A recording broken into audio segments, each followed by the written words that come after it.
नमस्ते। इंडिया गठबंधन ने अपनी समन्वय समिति की बैठक के बाद एक निर्णय ले लिया और उसके बाद भारतीय राजनीति में एक भूचाल आ गया है। और राजनीति में भूचाल आए, ये तो एक बात है। मीडिया के ऊपर जो निर्णय लिया गया है, उस निर्णय से उस खेमे में भी खलबली मची हुई है जो लगातार सत्ता के पक्ष में खड़ा होकर के उसे बचाने, सजाने और संवारने का काम कर रहा था। ये नहीं बात है, बात इतनी सी कि इंडिया नाम रख देने भर से बेचैनी प्रधानमंत्री से लेकर पूरे सत्ताधारी दल में हो जाए कि इंडिया नाम कैसे कोई रख सकता है। इंडिया तो इंडियन मुजाहिदीन भी है, पीएफआई भी इंडिया है, ईस्ट इंडिया कंपनी भी इंडिया है। फिर नहीं भरा मन तो ये कहा कि भाई इंडिया गठबंधन नाम रखने वाले घमंडिया हैं। फिर नहीं अच्छा लगा तो इंडी गठबंधन करके प्रधानमंत्री और उनके सारे खेमे के युद्ध करने वाले लोगों के हथियार चल रहे हैं। लेकिन कल से एक खबर बेहद अहम आ गई है।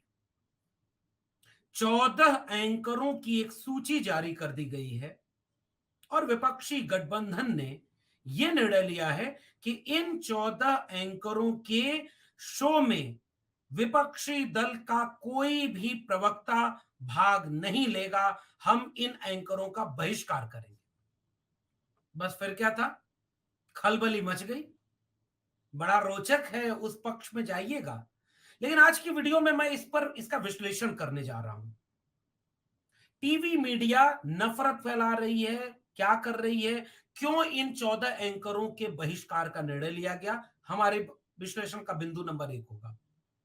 ऐसा क्या इन एंकरों ने किया कि इनके टीवी शो के बहिष्कार का निर्णय लिया गया?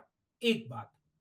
दूसरी, इस बहिष्कार के क्या परिणाम होंगे, क्या प्रतिक्रिया आई? यानी पहले हम प्रतिक्रिया पर बात कर लेंगे कि इनकी तरफ से और सत्ताधारी दल की तरफ से प्रतिक्रिया का आई, और तीसरा बिंदु होगा परिणाम क्या होगा। और फिर मैं एक रिपोर्ट का हवाला देते हुए इसका विश्लेषण आंकड़ों के जरिए करूंगा कि केवल इन नफरती एंकरों के बहिष्कार मात्र से इस देश का भला इस मीडिया के सुधार से नहीं हो पाएगा। इस मीडिया में सुधार के लिए और कौन सा काम करना बहुत जरूरी है, इसको मैं आंकड़े से आपके सामने रखूंगा। तो ये 4 बातें आज के विश्लेषण में मेरे साथ आप साझा करेंगे। पहला मुद्दा, 14 एंकर। इंडिया गठबंधन के अपने समन्वय समिति की बैठक जो शरद पवार के घर पर हुई, उस बैठक में कई निर्णय लिए गए। हम साझा रैली शुरू करेंगे, यानी अक्टूबर के पहले सप्ताह से भोपाल में साझा रैली शुरू करेंगे। कोशिश रहेगी कि हफ्ते से 15 दिन के बीच में देश के कोने कोने में ये साझा रैलियां होती रहें। दूसरा बड़ा निर्णय, जाति जनगणना के मुद्दे पर एक आम सहमति बना ली गई है। किसी वीडियो में इस पर विस्तार से मैं आपसे बात साझा करूंगा। तीसरा बड़ा निर्णय कि हम सीट शेयरिंग पर बहुत जल्दी दलगत लोगों से बात करके, आपसी तालमेल से बात करके सीट शेयरिंग का फार्मूला साझा करेंगे। और इन सब पर भारी एक निर्णय हो गया कि ये जो 14 एंकर हैं, इन 14 एंकरों के टीवी शो में हम शामिल नहीं होंगे। और वो 14 एंकर कौन है? हालांकि आप देख रहे होंगे, उनके उनके नाम क्या है, सब पब्लिक डोमेन में है, बस सरसरी तौर पर जान लीजिए। अल्फाबेट: अदिति त्यागी, अमन चोपड़ा, अमीश देवगन, आनंद नरसिम्हान और अर्णव गोस्वामी, अशोक श्रीवास्तव, चित्रा त्रिपाठी, गौरव सावंत, नविका कुमार, प्राची पराशर, रोबिका लियाकत, शिव अरूर, सुधीर चौधरी, सुशांत सिन्हा। बड़ी रोचक एक बात हुई पता है, इसमें जो पहला नाम है अदिति त्यागी का, और जब मैंने नाम पढ़ा तो कोई भी सामान्य कक्षा 4-5 का विद्यार्थी होगा, थोड़ा भी जागरूक, तो वो समझ जाएगा कि ये अल्फाबेटिकली नाम है। ए अदिति, अमन, अमीश, आनंद और लास्ट में सुधीर, सुशांत। तो जो अदिति त्यागी है, ये पहले त्यागी नहीं लिखा करती थी ट्विटर पर, लेकिन एक तो त्यागी पे आ गई, क्योंकि भाई देखो, लाभ लेना हो, फायदा लेना हो या नुकसान से बचना हो, जाति बड़ा काम करती है इस देश में। तो त्यागी हो गई और ट्विटर पर इसने लिख दिया कि मैं चलो इस लिस्ट में पहले नंबर पर आई। अरे ये कोई आपके स्तर गिरे हुए स्तर का सूचकांक नहीं है, अनुक्रमानुपाती, व्युत्क्रमानुपाती या घटते क्रम में आरोही अवरोही। अरे ये अल्फाबेट से दे दिया गया ताकि ये हम कह रहे हैं कि तुम सारे एक जैसे हो, नंबर एक बात। तो इसका प्रतिक्रिया तो एक तरह की आ रही है। 14 लोगों की सूची क्यों हुआ, ये इनका इनके इनके बहिष्कार का निर्णय क्यों लिया गया? एक रिपोर्ट का हवाला देकर के मैं उन 2019-20 तक के आंकड़े आपसे साझा कर रहा हूं, जो जी न्यूज, आज तक, न्यूज 18 और इंडिया टीवी के आंकड़े हैं। यहां से आप समझेंगे कि यह बहिष्कार का निर्णय क्यों लिया गया। गठबंधन के विपक्षी दलों ने, इंडिया गठबंधन के विपक्षी दलों ने यह निर्णय इस आधार पर लिया कि ये सारे न्यूज चैनल के एंकर इस देश में नफरत का माहौल फैला रहे हैं, इसलिए इस नफरत के माहौल में हम शामिल नहीं होंगे। यह आरोप लगाया गया। अब इस आरोप की वजह क्या थी, इसका डेटा एनालिसिस थोड़ा सा कर ले वीडियो की शुरुआत में। तो 2019 और 20 का एक आंकड़ा आपको दे रहा हूं, जो केवल जी न्यूज, आज तक, न्यूज 18 और इंडिया टीवी, 4 चैनलों का एक स्टडी सर्वे है। और इनका एक कैलकुलेटिव आंकड़ा आप सुनिए, बहुत गौर से सुनिएगा इस आंकड़े। अटैकिंग पाकिस्तान, यानी पाकिस्तान पर अटैक करते हुए कितनी डिबेट हुई? 79 debate. Attacking on opposition including Nehru, यानी विपक्ष पर हमला करते हुए 66 यानी 66। Praising Modi and the BJP RSS, उनके पक्ष में, अपने आका के पक्ष में खड़े होकर 36 डिबेट हुई। राम मंदिर पर 14, बिहार बाढ़ पर 3, Chandrayaan moon mission 2, rape case against Swami Chinmayanand 1 debate. ये उस समय का डेटा, मैं 19-20 का बता रहा हूं। अब इसको 23-24 तक ले आएंगे तो आपकी आंखें और फटी रह जाएंगी, क्योंकि नफरत का स्तर गहराता जा रहा है ना, कुर्सी बचानी है आका की। इकोनॉमी पर debate 0, unemployment 0, education 0, health care 0, public infrastructure 0, farmer distress 0, poverty and malnutrition 0, women safety 0, environmental protection 0, mob lynching 0, questioning any government decision or policy 0। यानी 4 चैनलों के ये 2019-20 के आंकड़े हैं। ये दिखाते हैं कि आप डिबेट किस पर करते हैं। एक और आंकड़ा आपसे साझा करने का मन है। यह आंकड़ा है, majority believed media covered the Modi government too favourably. विपक्ष के लोगों के सामने, भाई मीडिया का काम क्या है? अरे आप दर्शक हैं, आप 4 पीएम चैनल देख रहे हैं। आप क्यों 4 पीएम चैनल देखते हैं? आप लाखों लाख की तादाद में 4 पीएम चैनल देख रहे हैं क्योंकि आपको यह महसूस होता है कि यार ये चैनल कुछ बेहतर दिखा रहा है। 4 पीएम चैनल का पत्रकार सड़क पर मार खा रहा है, क्यों? वो किसी सत्ता की दलाली करता तो मार नहीं खाता, सेल्फी लेता। वो क्यों मार खाए? क्योंकि वो जनता की बात कर रहा है। तो आप न्यूज चैनल क्यों देखते हैं? मीडिया का काम है सत्ता के खिलाफ जनता के पक्ष में खड़े होकर सवाल करना। और ये आंकड़ा आप सामने आपके पढ़ रहा हूं। The Modi government too favourable debate percentage क्या है? 80%। Opposition parties opposing the Modi government 8%। Too favourable to unfavourable, यानी जो मोदी सरकार के खिलाफ में जाकर के सवाल पूछती हुई डिबेट 5% भी नहीं। अपोजिशन के खिलाफ में डिबेट 61%। मैं डेटा के साथ एनालिसिस कर रहा हूं। बैलेंस्ड एंड फेयरली, यानी संतुलन के साथ दृष्टिकोण जो मीडिया का है 8% मोदी गवर्नमेंट के, और 13% बैलेंस करके, मतलब बीच का रास्ता लेते हुए कि पक्ष और विपक्ष दोनों को दिखाए। डिफिकल्ट टू से, ये जो लोग कहने वाले थे, यानी फेवर में कहने वालों की तादाद 80% है कि क्या भारतीय मीडिया नरेंद्र मोदी सरकार के पक्ष में खड़ा होकर डिबेट करता है, तो 80% लोगों का कहना है हां। 8% लोगों का कहना है नहीं, विपक्ष के पक्ष में खड़ा होते। 5% लोग कह रहे हैं कि नहीं नहीं, उनके मोदी सरकार के खिलाफ है। 61% लोग कह रहे हैं अपोजिशन के खिलाफ है। आंकड़ा आपके सामने है। क्यों इन 14 पत्रकारों को बैन किया गया है? इस बात को समझिए। आप अमीश देवगन, इसकी अमीश देवगन, अमन चोपड़ा, इन सारे लोगों की सारी डिबेट केवल हिंदू मुस्लिम, मंदिर मस्जिद, हिंदू खतरे में, मुसलमान खतरा बढ़ा रहे, इसी पर सारी डिबेट है।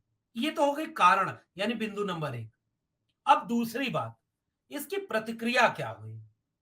अब तक तो आप अगर वीडियो देख रहे हैं तो आप इसकी टिप्पणी करिएगा, क्या निर्णय ये सही है कि नहीं। इसकी प्रतिक्रिया क्या हुई? पहली प्रतिक्रिया इन एंकरों की तरफ से आई। इन एंकरों ने क्या कहा? हमने झुकना कबूल नहीं किया, हमने कठिन सवाल पूछने से खुद को रोका नहीं, हमने पत्रकारिता के धर्म को निभाया, तो हमें बहिष्कार दिया जा रहा है। ये मीडिया का काला दिन है। ये आपातकाल का याद आ गई उन्हें कि 1977 में जैसे प्रेस फ्रीडम को बैन किया गया था, वैसे ही आज हमें बहिष्कार करके हमारे खिलाफ खड़े हो गए, क्योंकि हम इनकी गोदी में नहीं बैठे, क्योंकि हम विपक्ष से सवाल कर रहे हैं, क्योंकि हम पत्रकारिता का धर्म निभा रहे हैं। यह प्रतिक्रिया सारे न्यूज एंकर की थी, जो कि स्वाभाविक भी है। किसी के ऊपर अगर आप आरोप लगाएं तो वो यही कहेगा कि देखो आरोप लगाने वाला ही गलत है। एक तो ये बात, लेकिन एक बड़ी रोचक बात और आपको बताऊं, यह मीडिया के लोग आरोप लगाएं वहां तक तो समझ में आ रहा है। एक एक डेटा आपके सामने मैं रख रहा हूं। बीजेपी ने यह आरोप लगाना शुरू कर दिया कि यह जो काला दिन है, यह पूरे लोकतंत्र के सामने काला दिन है। और आज की अगर आपने प्रेस कॉन्फ्रेंस देखी हो संबित पात्रा की, तो संबित पात्रा कहते हैं विश्व लोकतंत्र दिवस है आज, और विश्व लोकतंत्र के दिवस के दिन घोर लोकतंत्र विरोधी कदम उठाते हुए, काला दिन करते हुए इन्होंने 14 मीडिया के एंकरों का बाइकआउट किया है। तो सोशल मीडिया पे लोग अब कहां पीछे हैं? उन्होंने 8 मार्च 2014 का एक ट्वीट खोज निकाला जो भारतीय जनता पार्टी का है। BJP has decided to boycott NDTV for manufactured tweet. देख रहे हैं? और इन्होंने प्रेस बाइकआउट का एनडीटीवी को बहिष्कार करेगी बीजेपी, इसको लेकर के एक पूरा ट्वीट 8 मार्च 2014 का। और फिर उनकी पूरी प्रेस रिलीज है जो इन्होंने जारी किया है। और इस प्रेस रिलीज में यह कहा गया कि जो बीजेपी खुद एक न्यूज चैनल और एंकर को बाइकआउट कर रही थी, वो लोग ये कह रहे हैं कि बाइकआउट काला दिन आ गया लोकतंत्र के लिए। अब इसमें विमर्श का एक तीसरा बिंदु जुड़ता है। अच्छा, एक बात समझिए, विपक्ष ने कहा कि हम तुम्हारे शो में भाग नहीं लेंगे। विपक्ष ने यह नहीं कहा कि हम तुम्हें शो नहीं करने देंगे। विपक्षी दलों के गठबंधन ने यह नहीं कहा कि तुम्हारा शो बंद किया जाना चाहिए। विपक्षी दलों के गठबंधन ने यह नहीं कहा कि तुम किन विषयों पर शो करो, डिबेट करो। विपक्षी दलों के गठबंधन ने यह नहीं कहा कि ऐसे शो को, ऐसे डिबेट को रोक दो देश में। विपक्षी दल के गठबंधन ने यह नहीं कहा कि हमारी सरकार बनेगी तो इन सारे मीडिया हाउसेस को बंद कर दिया जाएगा या इनकी शो डिबेट को बंद कर देंगे। विपक्षी दलों ने ऐसा कुछ भी नहीं कहा। उन्होंने ये कहा कि तुम गलत शो करते हो जो देश के खिलाफ है। रिपब्लिक टीवी डिबेट 2017 से 2020 का एक आंकड़ा मैं आपको दे रहा हूं, इससे भी आपको समझने में आसानी होगी। और ग्रैंड टोटल दे रहा हूं कि 2017, 18, 19, 20 4 साल में एक चैनल रिपब्लिक टीवी का आंकड़ा आपकी स्क्रीन पर। एक्सीडेंट पर debate 3, anti BJP 49, anti opposition 595, यानी 595 डिबेट रिपब्लिक टीवी ने विपक्ष के खिलाफ किया। बैंकिंग पर 6 डिबेट, बॉलीवुड पर 13, सीएए पर 54, कास्ट इशू को लेकर के केवल एक डिबेट हुई है। कौन लोग बैठे हैं इस मीडिया हाउसेस में? जरा इसकी भी डाइवर्सिटी की बात होनी चाहिए। और आखिरी में, मैं इस वीडियो के आखिरी में एक बात कहने वाला हूं, सोचिएगा, समझिएगा। कोरोना पर 21 डिबेट, क्राइम एंड जस्टिस पर 155, 4, डिफेंस पर 11, इकोनॉमी पर 7, एजुकेशन पर 2 डिबेट। रिपब्लिक टीवी 4 साल में 2 debate education. Health and safety 1 debate, internal external affairs 2 debate, Kashmir 15 debate, lockdown 6 debate, Pakistan 30 debate, politics 288, pro BJP 204, Ram मंदिर 54, रिलीजन 25, सबरीमाला 5 से, सोसाइटी पर 4, स्पेस एंड टेक्नोलॉजी पर 3 डिबेट, स्पोर्ट पर 9 डिबेट, टेररिज्म पर 37, नेशनलिज्म पर 179 एंड वाइल्ड लाइफ पर 1 डिबेट। यानी फिर से समझिए, एजुकेशन पर 2 डिबेट और पाकिस्तान पर, मैं फिर से कोट कर रहा हूं, 30 डिबेट। 30 डिबेट पाकिस्तान पर और एजुकेशन पर 2 डिबेट और 595 डिबेट बीजेपी के पक्ष में। ये वो वजह है जिसकी वजह से इस मेन स्ट्रीम मीडिया को क्यों उपेक्षित किया जाना चाहिए। तो ये प्रतिक्रिया आई बीजेपी और उनकी तरफ से। तो 3 बिंदु आप ये समझ गए। चौथा और आखिरी बिंदु, इसका परिणाम क्या निकलेगा? क्या ये डिबेट बंद हो जाएंगे? नहीं। क्या ये एंकर सुधर जाएंगे? नहीं, क्योंकि इनके आका नहीं बदले। इनके आका आज भी वही हैं। एक सुझाव मेरा है जो सोशल मीडिया पर और भी लोग दे रहे हैं, क्लियर कट सुझाव। जहां जहां विपक्षी दलों के गठबंधन की सरकार है, ऐसे न्यूज चैनल को अनुदान देना और विज्ञापन देना भी बंद करना होगा। आपको कड़ा निर्णय लेना होगा। अगर आप ये मान रहे हैं कि ये न्यूज चैनल और इनको कोई बड़ा व्यक्ति अब इनको इंटरव्यू नहीं देगा, इनकी डिबेट में पार्टिसिपेट नहीं होगा, तो इनका पैसा भी रोकिए।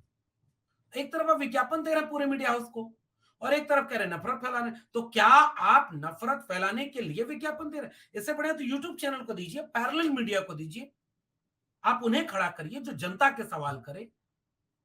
ये पूरा पैरामीटर इस देश की भलाई के लिए होना चाहिए। तो प्रतिक्रिया और परिणाम पर अगर हम बात करें तो इसका एक परिणाम तो ये होगा कि लोग टीवी में ये देखेंगे कि ये गड़बड़ कुछ कर रहा है, इसलिए विपक्षी दलों गठबंधन के लोग नहीं आ रहे। लेकिन जो प्रो बीजेपी ऑडियंस है, वो ये समझेगा कि विपक्ष डर गया। पत्रकार महान बना के अपने को पेश करेंगे। जी हाँ, हम इस देश के लोकतंत्र के बचाने वाले प्रहरी हैं और वो करने लगे हैं कल से लेकर आज तक। हमने सवाल पूछना बंद नहीं किया, हम झुकना कबूल नहीं किए, इसलिए हम बहिष्कार कर रहे हैं। अरे रे भाई, रामनाथ गोयनका से उनके मध्य प्रदेश के मुख्यमंत्री ने कह दिया कि आपका फला पत्रकार अच्छा काम कर रहा है। ऑफिस आकर के उन्होंने उस पत्रकार को नौकरी से निकाल दिया, ये कहते हुए कि अगर सत्ता तुम्हारी तारीफ करने लगे तो इसका मतलब तुम अपना पेशा ईमानदारी और नैतिकता से नहीं निभा रहे हो। सवाल तुम्हें पूछना है सत्ता से और तुम सारा सवाल विपक्ष से। तो आप सोचिए कि वो अपने को महामानव बनाकर पेश करेंगे।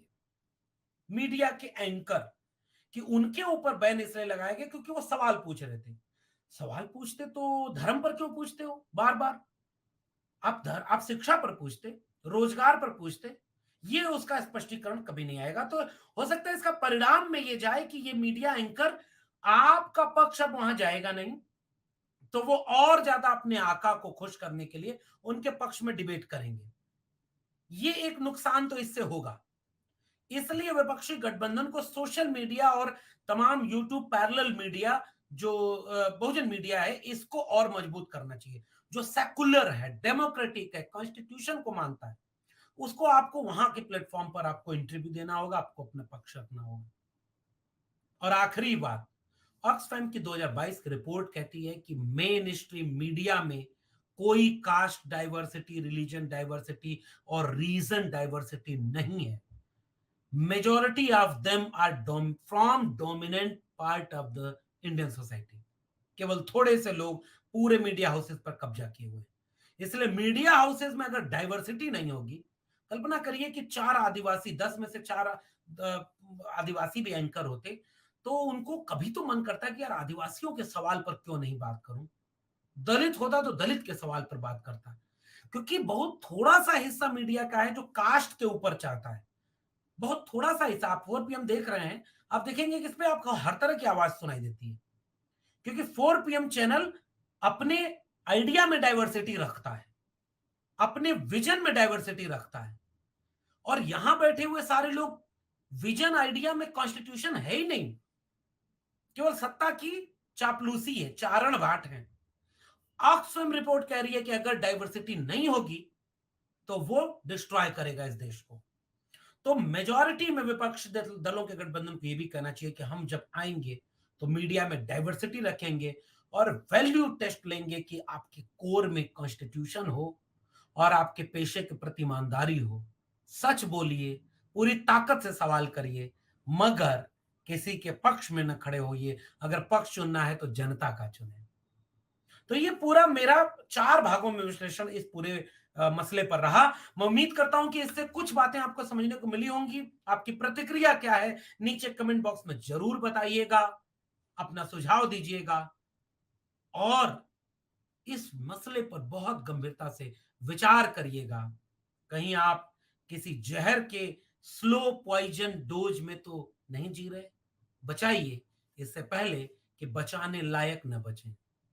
फिर मिलते हैं किसी और विश्लेषण के साथ। तब तक के लिए बहुत बहुत धन्यवाद।